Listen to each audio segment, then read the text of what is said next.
நமது கலைஞர் தொலைக்காட்சியில். ரஞ்சிதமே புத்தம் புதிய மெகா தொடரின் ஆடி தங்கமழை ஜூலை 17 முதல் ஆகஸ்ட் 17 வரை தினம் ஒரு அதிர்ஷ்டசாலி நேயர்களுக்கு 1 பவுன் தங்கம் காணத் தவறாதீர்கள். கண்ணெதிரே தோன்றினாள். அங்க நலுங்கு ஃபங்க்ஷன்ல அனிதாமாவுடைய மனசை நோகடிச்சிட்டு இங்க வந்து சிவா கூட தனியா பேசிட்டு இருக்காளா? எது நடக்க கூடாதுன்னு நினைக்கிறோமோ அது திரும்ப திரும்ப நடக்குதே. இவளை என்ன பண்றது? நாளைக்கு கல்யாணம் ஆக போறவனோட தனியா நின்னு பேசிட்டு இருக்கானா? இதுல ஏதோ வில்லன் இருக்குன்னு தான் அர்த்தம். உனக்கு என் மேல இருக்கிற கோபம் ரொம்ப நியாயமான கோபம் தான் சக்தி. ஆனா என் பக்கத்துல இருக்கிற நியாயத்தை உனக்கு சொல்லி புரிய வைக்க முடியாத இடத்துல இப்ப நான் இருக்கேன். நீங்க எந்த விஷயத்தையும் எனக்கு புரிய வைக்கணுங்கிற அவசியம் இல்ல சார். எல்லாருக்கும் அவங்கள நியாயப்படுத்துறதுக்கு ஒரு காரணம் இருக்கும்னு எனக்கு ரொம்ப நல்லாவே தெரியும்.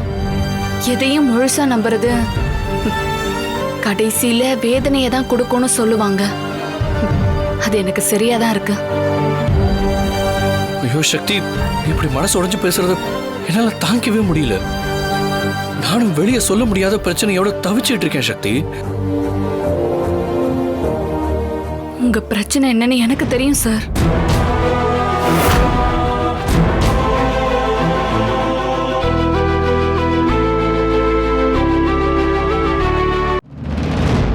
இந்த தாலி தானே உங்க பிரச்சனை.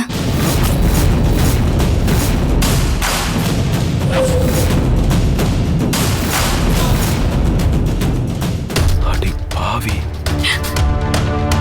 இது என் கழுத்துல இருக்கிறதுனால தானே எதுவும் பிரச்சனை வந்துருமோன்னு பயப்படுறீங்க. இதை எப்பயோ நீங்க கழட்டி வீச சொல்லியும் இதை நான் ஏன் சுமந்துட்டு இருக்கேன்னா அதுக்கு ஒரு காரணம் இருக்கு சார். காரணம் இருக்குன்னு சொன்னதும் எங்க நான் இதை வச்சு பிரச்சனை பண்ணிடுவேனோன்னு பயப்படாதீங்க. நான் அப்படியெல்லாம் பண்ண மாட்டேன். நீங்க நாளைக்கு அனிதாம்மா கழுத்துல தாலி கட்டின அடுத்த நிமிஷமே இந்த தாலி என் கழுத்துல இருக்காது. நானும் உங்க வீட்டுல இருக்க மாட்டேன். நீ எதுக்காக விட்டு விட்டு வெளியே போகணும்? நான் இங்க இருக்கிறதுக்கு எனக்கு எந்த காரணமும் இல்ல சார். நான் எப்பவோ இங்க இருந்து போறேன்னு ருத்ராமா கிட்ட சொன்னேன். அவங்க உங்க கல்யாணம் முடியற வரைக்கும் என்னை இருந்துட்டு போக சொன்னாங்க. அதுக்கு மதிப்பு கொடுத்துதான் நான் இங்க இருக்கேன்னு உங்களுக்கு தெரியும்ல.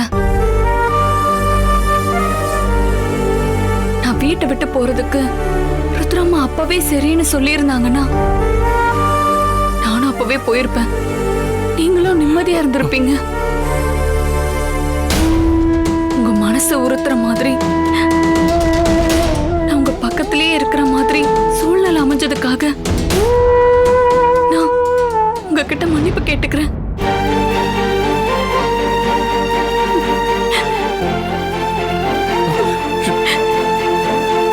சக்தி,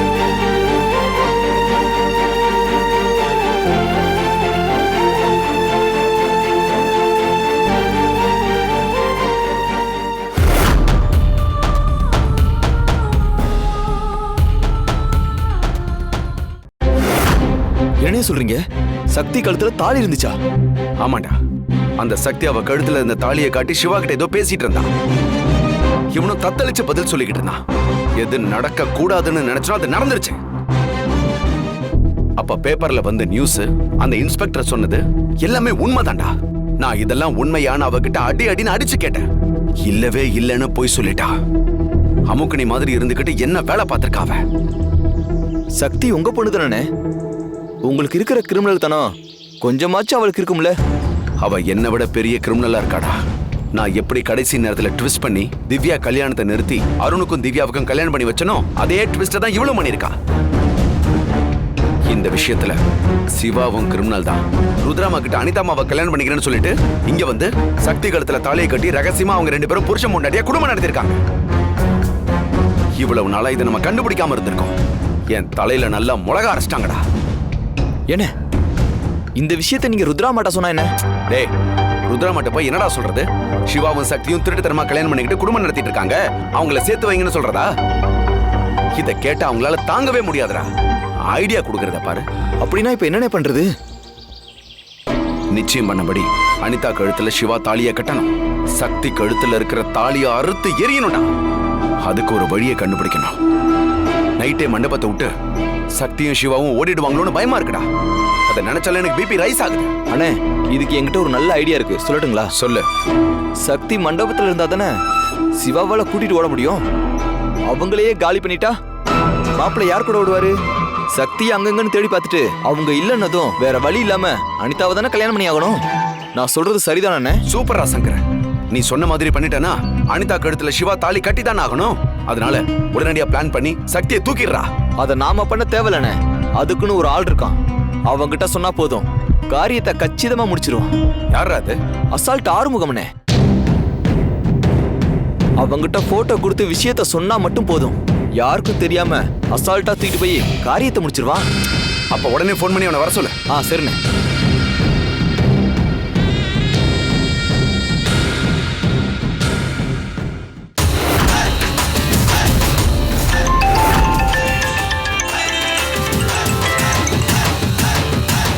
ஹலோ, யாரு? அசால்ட் அண்ணே, நான் சங்கர் பேசுறேனே. என்னப்பா சங்கரு, ரொம்ப நாள் கழிச்சு என் லைனுக்கு வந்திருக்கிற, என்ன விஷயம்? ஒரு சம்பவம் பண்ணணும்னே, அது விஷயமா பேசணும்னு தான் கால் பண்ணேன். சங்கரு, கொஞ்ச நாளா நானும் எதுவும் சம்பவம்லாம் பண்ணாம கையெல்லாம் ஒரே பரபரன்னு இருக்குப்பா. என்ன விஷயம்னு மட்டும் சொல்லு, அசால்ட்டா பண்ணிடுவான் இந்த ஆறுமுகம். சொல்றேனே.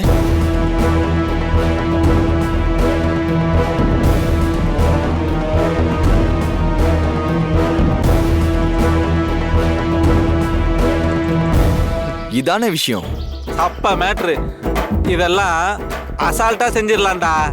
இதெல்லாம் எனக்கு ஒரு பெரிய பிரச்சனையே இல்லை. ஆனா முக்கியமா அந்த பொண்ணோட போட்டோவை கரெக்டா அனுப்பி வை.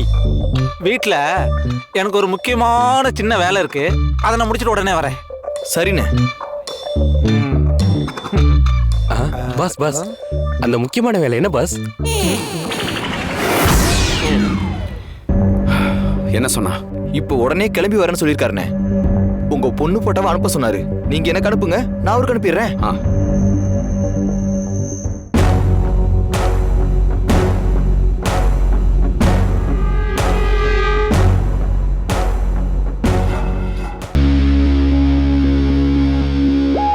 என்ன அனிதா, நடந்ததை நினைச்சு இன்னும் கோவமா இருக்கியா? அதெல்லாம் தூக்கி போட்டு சந்தோஷமா இரு. எப்படி அத்த சந்தோஷமா இருக்க முடியும்? எல்லாரும் நலங்க ஏன் கண்ணத்துல வச்சுப்போம், திவ்யா மட்டும் அந்த சக்தி கண்ணத்துல வேணும்னே வைக்கிறான். அத நினைச்சா எனக்கு எவ்வளவு அவமானமா இருக்கு தெரியுமா? எல்லாம் உன் அம்மாவும் அப்பாவும் பண்ண வேலை. நிச்சயத்துக்கு வந்தப்பவே துரத்தி விட்டுருந்தா இன்னைக்கு இந்த பிரச்சனையே வந்திருக்காது. குறைஞ்சபட்சம் அவ நலங்கு வைக்க வேணான்னு சொன்னதையாவது அவங்க கேட்டிருக்கலாம்ல.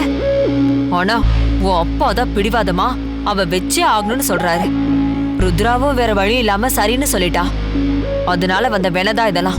மம்மியை விடுவோம், அப்பா சக்திக்கும் திவ்யாவுக்கும் ரொம்ப சப்போர்ட் பண்ணிட்டு இருக்காரு அத்த. உன் அப்பா பண்றது எனக்கும் கடுப்பாதான் இருக்கு. ஆனா என்ன பண்றது, ஒரு அளவுக்கு மேல என்னால அவரை மீறி பேச முடியல. சம்பந்தக்காரரா வேற ஆயிட்டாரு. அதான் பொறுத்து போக வேண்டியதா இருக்கு. ஆனா என்னாலலாம் பொறுத்து போக முடியாது அத்த. திவ்யா அந்த வேலைக்காரி சக்திக்கு நலங்கு வச்சதே மனசுக்குள்ள இன்னும் உறுத்திக்கிட்டே இருக்கு. நலங்கு தானே, அந்த வீணா போனவ வச்சா வச்சுட்டு போறா. நாளைக்கு சிவா உன் கழுத்துல தாலி கட்ட போறான். உங்க கல்யாணம் முடிஞ்சதும் அந்த வேலைக்காரி வீட்டை விட்டு போறேன்னு தானே உங்க அம்மா கிட்ட சொல்லியிருக்கா. அதுக்கப்புறம் அவளால எந்த பிரச்சனையும் வராது. முதல்ல இந்த கல்யாணம் நடக்குமா என்னன்றதே தெரியல. எனக்கு அது வேற பதட்டமா இருக்கு. என்கிட்ட போன்ல பேசின பொம்பளை என்ன பண்ண போறானே தெரியல. ஏதோ எல்லாமே தப்பு தப்பா நடக்குது அத்தை. அப்படியெல்லாம் எதுவும் நடக்காது. உனக்கு போன் பண்ணவ யாருன்னு கண்டுபிடிக்கிற பொறுப்பை நான் தான் முக்கியமான ஆள்கிட்ட கொடுத்துருக்கேன்னு சொன்னேன்ல. அவன் இன்னைக்குள்ள எப்படியும் கண்டுபிடிச்சிருவான். உனக்கும் சிவாவுக்கும் எந்த பிரச்சனையும் இல்லாம நல்ல விதமா கல்யாணம் நடக்கும். அதுக்கு நான் உத்தரவாதம் கொடுக்கறேன். என்ன நம்பு. சரி சரி, நீ போய் குளிச்சுட்டு வேற புடவை மாத்திக்கோ. நான் போயிட்டு அப்புறமா வரேன். சரிங்க அத்தை.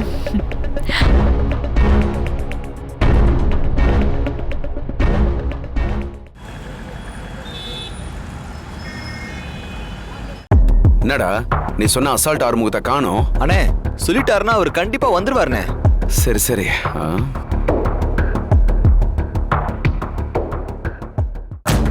Follow me. அண்ணே அதை வராது பாருங்கண்ணே, அவர் தான் அசால்ட் ஆறுமுகம். ஓ, இந்த ஆள் தானா? அசால்ட்டு ஆறுமுகம்.